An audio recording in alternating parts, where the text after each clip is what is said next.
Pessoal, me chamo Herbert Barbosa e meu intuito com os meus vídeos é poder compartilhar com vocês reflexões que faço acerca da sociedade e a responsabilidade que, como cristãos, nós temos diante da palavra do Senhor.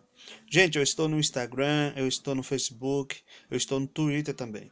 Então, se todos vocês quiserem nos seguir, vão lá, acompanhem, nos sigam, nos dão um privilégio, tá? Estou no YouTube, se gostar desse vídeo, marca gostou e compartilha com todas as pessoas.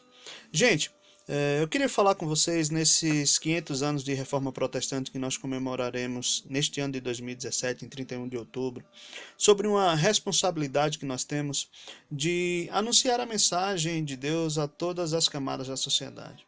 Deus não tem uma pretensão por pessoas de classe baixa ou somente por pessoas de classe alta. Deus, ele ama todos os seres humanos, independente da classe social. E aí eu queria compartilhar com vocês, nessa proposta aqui de 10 minutos, eu gostaria de compartilhar com vocês um pouco a realidade do profeta Jonas, né? Missão urbana, missão na cidade, né? E a resistência que a igreja às vezes ela tem para com a área urbana, né? Através da desobediência de Jonas a Deus. Gente, Jonas é chamado por Deus para ir para a cidade de Nínive, o que o capítulo 1 do livro de Jonas diz para nós que é a grande cidade. Uma cidade que é fruto do amor de Deus, uma cidade que está no coração de Deus também. Se nós lermos o Antigo Testamento com muita atenção e carinho, perceberemos que Deus não tem pretensão por Israel somente, mas Deus usa Israel como um canal de suas bênçãos para alcançar os demais povos. Isaías 25 nos mostra algo lindo, que é uma reunião em que Deus promove um banquete para todas as nações. Então, quando Jonas é chamado para ir até Nínive, Jonas ele quer resistir à vontade de Deus, ele quer resistir à presença do Senhor e ele quer fugir da presença de Deus. Então ele procura um lugar no qual ele possa se esconder. Ele procura Tarsis, que significa mar aberto. Então ele procura um lugar distante no qual ele recebeu a chamada de Deus, né? E assim Jonas revela para nós que ele acreditava que Deus só poderia agir lá em Israel, né? Onde Deus, no local geográfico ao qual Deus tinha falado com ele. Só que o Deus que nós servimos é o Deus que, conforme diz Daniel, ele controla os céus e a terra. Ele usa os exércitos dos céus e da terra. Ele é o Deus que determina as coisas como que será no céu, na terra e no mar. Então Jonas, no meio daquele barco que ele pagou a passagem e foi rumo a Tarsis, com toda a tripulação, Deus começa então a balançar o mar, né? E interessante é que a tripulação fica preocupada e começa cada um a clamar o seu Deus, né?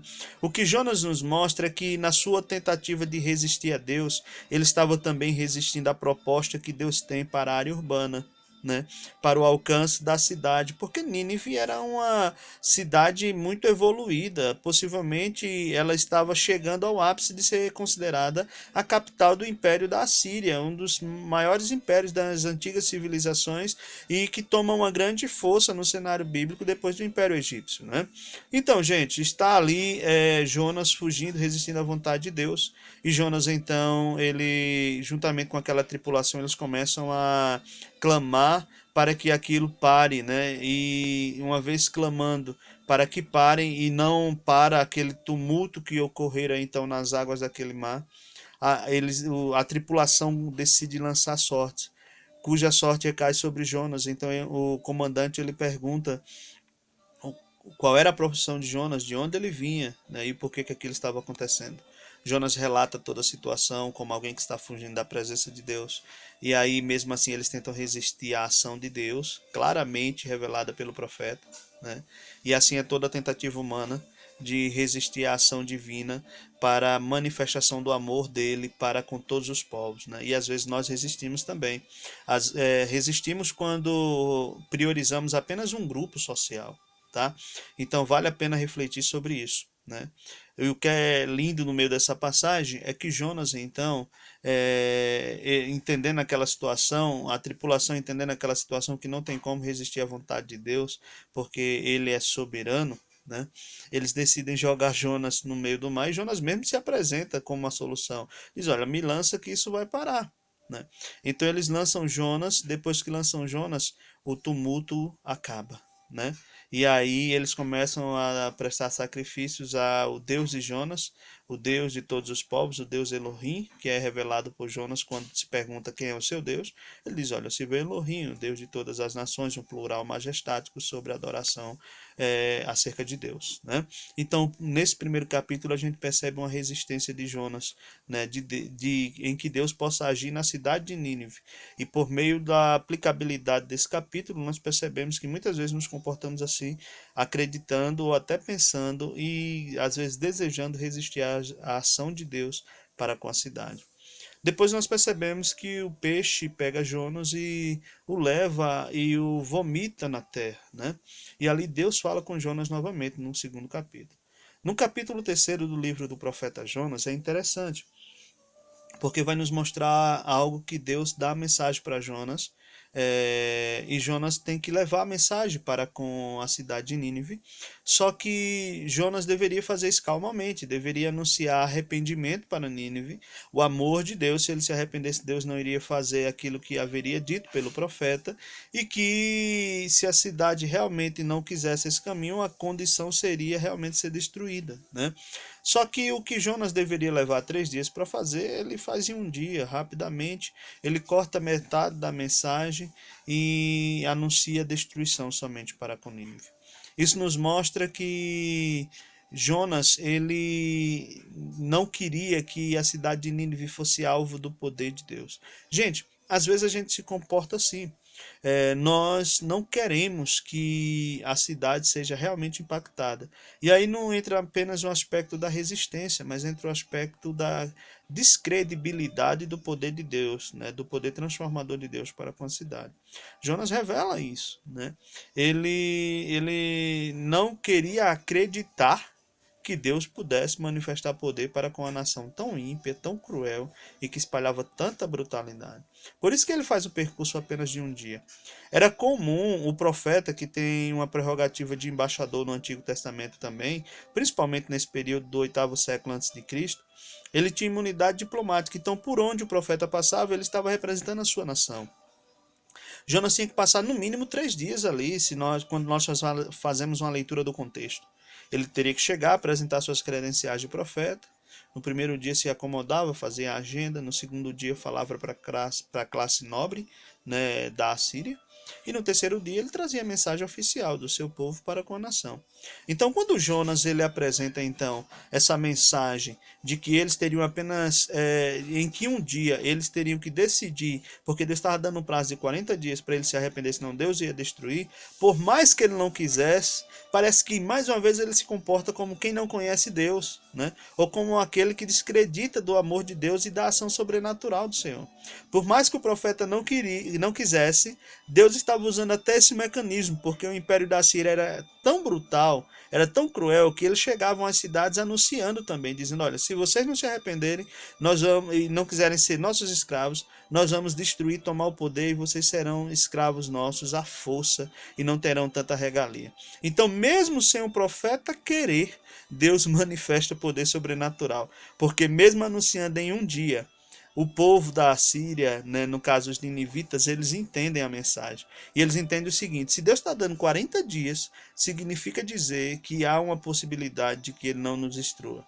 Então o rei naquele período, que possivelmente, segundo alguns documentos históricos, seria Assudã III, um rei que já tinha experimentado em seus dias problemas como enchente, epidemia e até um eclipse solar, possivelmente, eventos da natureza, que promoveram medo e atenção para com aquele povo.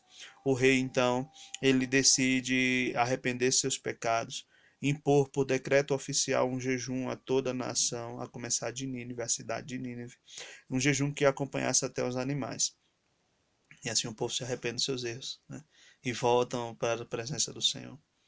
E interessante é que justamente no último capítulo desse livro,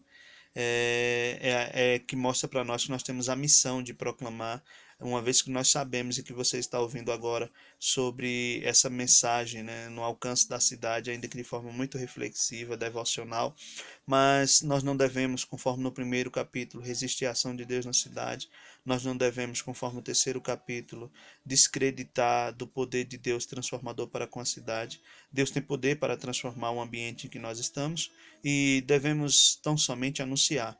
E é o que o capítulo 4 nos mostra, que Jonas deveria anunciar, mas ele revela a sua tristeza, porque ele diz: olha, eu sabia, antes de sair de casa, eu sabia, em outras palavras, é o que o profeta está dizendo, que o Senhor é Deus complacente, benigno, tardio e irá, assim que se arrepende do mal. Eu sabia que se esse povo se arrependesse, eu não ia fazer.